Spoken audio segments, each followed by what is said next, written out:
Pessoal, bom dia. Tentei várias coisas para poder dar essa aula da melhor forma possível, né? E aí eu acho que eu estou conseguindo, estou melhorando, né?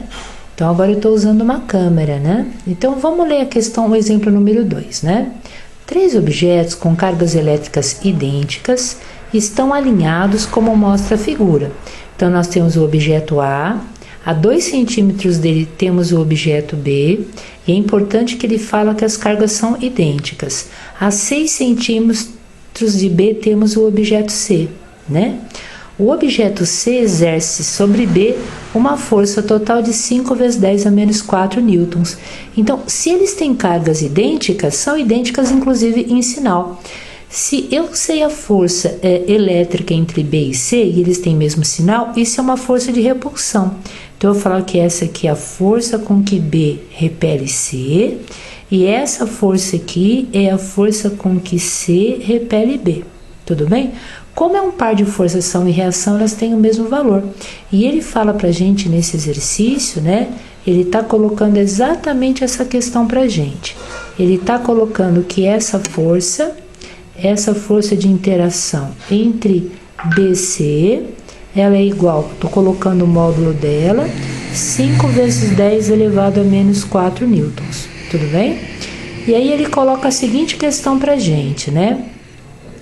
Determine a intensidade, direção e sentido da força resultante dos efeitos de A e C sobre B. Então, eu já sei o efeito de C sobre B.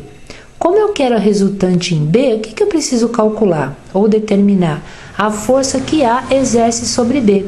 Porque se eu souber a força de A sobre B e de C sobre B, eu consigo calcular a resultante em B. Então, além da informação que nós temos, né, que a força entre B e C é de 5 vezes 10 a menos 4 newtons, nós temos a distância entre a carga B e C. Então, isso é dado. A distância é igual a uma distância de 6 centímetros.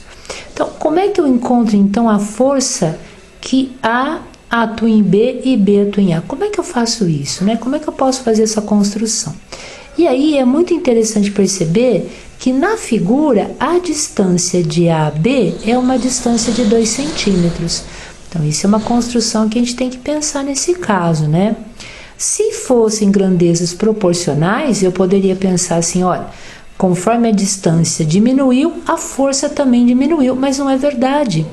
Quanto mais próximas estão as cargas, a força é maior.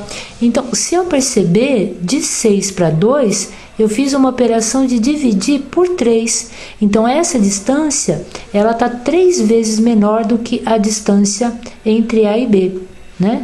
Agora, se a força se comporta de forma inversa, se a distância está sendo diminuída por um processo de divisão, a força vai ser aumentada por um processo de multiplicação desse fator. Só que a gente não pode esquecer que a lei de Coulomb, ela diz que a força de interação entre carga 1 e carga 2 é dado pela constante K, né, constante do meio, o módulo da primeira carga, vezes o módulo da segunda carga, dividido pela distância entre elas ao quadrado. Ou seja, a força é o inverso da distância ao quadrado. Significa o quê, né? Se o fator em que eu diminuir a distância é 3, a força vai aumentar por esse fator, mas esse fator é elevado ao quadrado. Então, a nova força, 5 vezes 10 a menos 4, vai ser multiplicada por 3 ao quadrado, vai ser multiplicada por 9. Como 9 vezes 5 é 45, a nova força vai ser 45 vezes 10 elevado a menos 4 newtons. Tudo bem? E aí, olha que interessante, porque agora eu tenho que entender o problema, né? O que o problema está pedindo para a gente? O problema está pedindo que a gente determine a intensidade da resultante da força. Então, a intensidade é o valor numérico, mas o problema também pede a direção e o sentido que essa força resultante está atuando. E aí a gente pensa isso com um pouquinho de cuidado, né? A gente vai lá e pensa, poxa vida, né? Como é que eu vou determinar essa resultante? Eu não posso nunca esquecer que força é uma grandeza vetorial, né?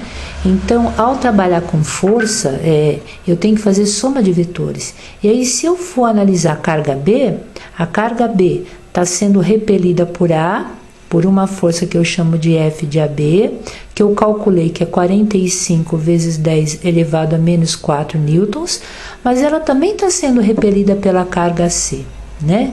Então, essa força entre C e B foi dada no problema e ela é igual a 5 vezes 10 elevado a menos 4 newtons.